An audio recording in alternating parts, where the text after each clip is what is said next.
მეორე ვიდეო ეს არის part 2 random ფიქრების და დაკვირვებების. იდეაში ეს თქვენს ნაფიქრი გექნებათ და დაკვირვებული იქნებით. მაგრამ მე მაინც გეტყვით რა ახლა. აიც რა ხდება. პირველი არის ყველას ექნება უეჭველი გამოცდილი ნანახი და შეიძლება ვიღაცა მიდირა გიეცამოდა რა ვიცი რა ხასიათზე იყო. ძალიან მაგარი ნაყინი რო გაქვს რა, კონტეინერში რო არის ნაყინი, ახალი მოხსნელი გაქვს რაღაცა ის რო არის. პატარა ის ტიპს რო აკეთებს და მე რო იხსნება თავი ეგ რაღაცა, საკაიფო არის, რაღაცა ვანილი და შოკოლადი ერთად არის, ესე კოუზი მოგაქვს, უნდა გადმოიტანო და გაიღუნა კოუზი.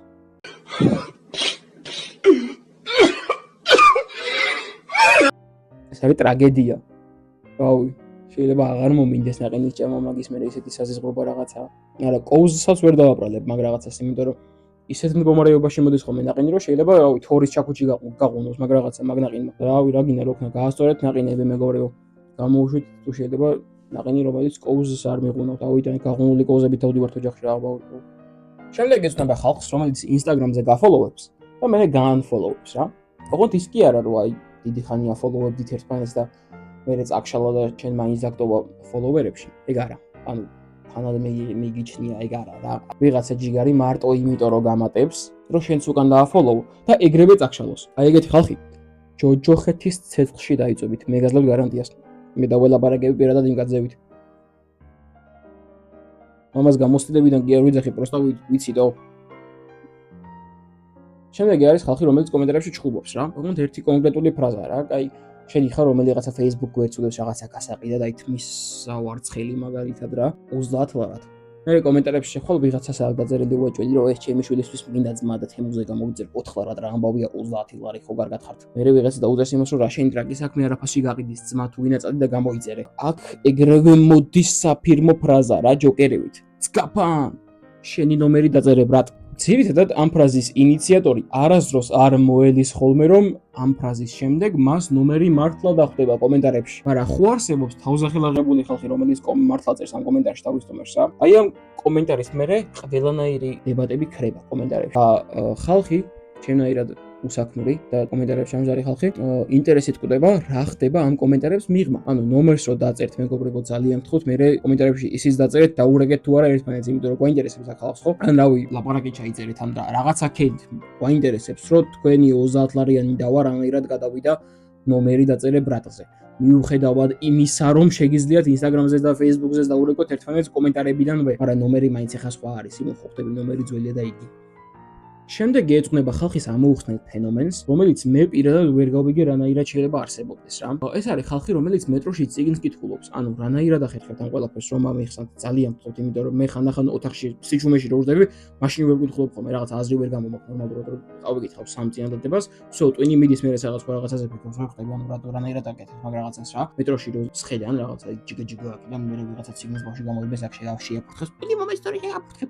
მე იქით ვიღაცა რაღაცას ყვირის ბავშვს უყვირის, გვერდზე ტიპი გიზის, რომელსაც 30 ლარიანი მარშალები უკეთია და მარტო იმიტომ რომ ბევრი ფული არ გადაიხადა, შენ გარეთ გესმის ამ მუსიკისმა და შენ აი ამ ყველაფერში ზიხარ და წიგნს კითხულობ. ანუ რანაირად ეს არის პირველი ტიპი, რომელიც მარტო წიგნს კითხულობს რა. და ამათი კიდე მეორე ვერსია არსებობს, რავი, მეტროში წიგნის კითხვა პრომაქსი. ესეთი რაღაცა არსებობს მეორეც რა. ეს არის ხალხი, რომელიც თან მეტროში არის, ეს ყველაფერი ხდება ირგვლივ ამის რაღაცა მარშალების ნაუშნიკები, იქით წიგნის ბავშვი მოდის, იმას აფურთხებს, ის იქიდან უყურეს ჯაგა რაღაცა იქით მეტროს მე დუდუნჩუჩი და შენ ამ დროს წიგნს კითხულობ და თან გიკეთია უსასმენები. და თან ბოლოხმაზე გაქვს ჩართული, მაგრამ ირგვლივ რაც ხდება ყველაფერი გესმის. იმიტომ რომ special audio გაქვს შენ ახლა იმ ნაკლებით ხო არ იქნება ეს ambient mode-ით. რაღაცა ნაკლები ხო არ იქნება შენ თავზე გაკეთებული, მაგრამ ანუ რანაირად ახერხეთ ამ მართლა მაინტერესებს დედას ვფიცა ვარ მართლა მაინტერესებს რანაირად ახერხეთ რომ მეტროში იჯდეთ თან რაღაცას კითხულობდეთ და თან უსასმენები გეკეთოთ. შემდეგ ბოლო თემას რასაც შევეხებით დღეს არის განსხვავება ქართველ ფეხბურთელებსა და იმაში რა ქვია უცხოელ ფეხბურთელებს შორის. ანუ ეხლა განსხვავებას გეტყვით რა, აი უცხოეთში მიდიხარ, გამორიცხული ამბავი ეხლა რასაც ვიტყვი ეს საქართველოს გარეთ სხვაგან იყოს რამეზე რა, აი სხვა ქვეყანას მოერგოს ეს თემა. გადიხარ საქართველოს გარეთ ნების, აი ინგლისი ავიღოთ, ინგლისში ხო ყვავის ფეხბურთი. ყოველ შემთხვევაში საკლუბოს მხრივ მაინც ინგლისის ნაკრები მაინც არ ბრწყინავს ჩემი მოსაზრებით. არ დამესხათ თავს ნიდერლანდების ფანი ვარ და ლივერპულის კიდე. რეც ეს ანუ გადიხარ ქვეყნის გარეთ, ინგლისში მაგალითად და აი ქუჩაში რო გაივლი, შესაძლოა იმდენი ბანერი შეგვხვდეს, სადაც ფეხბურთელები რეკლამაში არიან გადაღებულები, ან თვითონ ფეხბურთელებზეა რეკლამა, ან რავი რაღაცა ძალიან მაგარ რეკლამაში, ან კინოში, ან ნებისმიერ რაღაცაში მონაწილეობენ ფეხბურთელები. და მაგარია რა, აი ქუჩაში რო გადიხარ, მაგალითად ლივერპულს შევეხოთ, მოდი აი გადიხარ გარეთ და დაინახავ, რომ დომენიკ სობოსლაი და რაიან გრაუენბერგი გვერდზე არიან, რომელიღაცა ბანერზე გამოკრული და რაღაცას არეკლამებენ. საქართველოშიც კი არის ეს რეკლამები, მაგრამ საქართველოში შედარებით კი არა, ბევრად ნაკლებად არის. გამორიცხული ამბავია, ვიღაცა რაღაცა რეკლამას იღებს და ოპა, ვინმე ფეხბურთელს ხო არ უთხრა. გამორიცხული ამბავია, გაახსენეთ ხო? მაგრამ ეხლა უყურე როგორ ვაფასებთ საქართველოში ფეხბურთელებს, რაღაცა ხელს კი არ წავუკრავთ, რეკლამაში გადავიღებთ ან ეგეთი რაღაც, ანუ გამორიცხული ამბავია, ვინმე რეკლამას იღებს და ვინ გადავიღო. ოპა, მოდი რავი, ეს გადავიღებ რა ქვია, ჩაყვეტაძეს.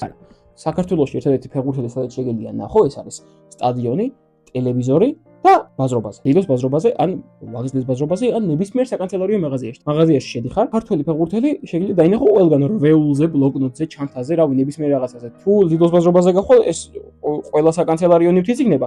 ამას დაემატება თან კიდე მაიკა. მაიკა იმ შემთხვევაში არის რაღაც ძალიან პოპულარული. მაგარი უნდა ხეთქავდი აქ რაღაცეებს, რომ მაიკაზე დახატონ.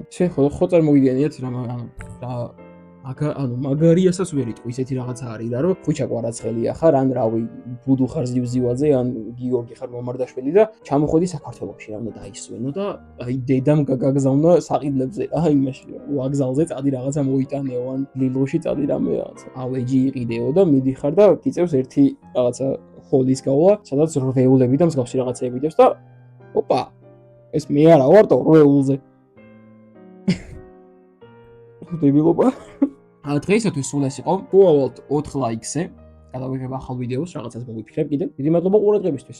ტარანტა!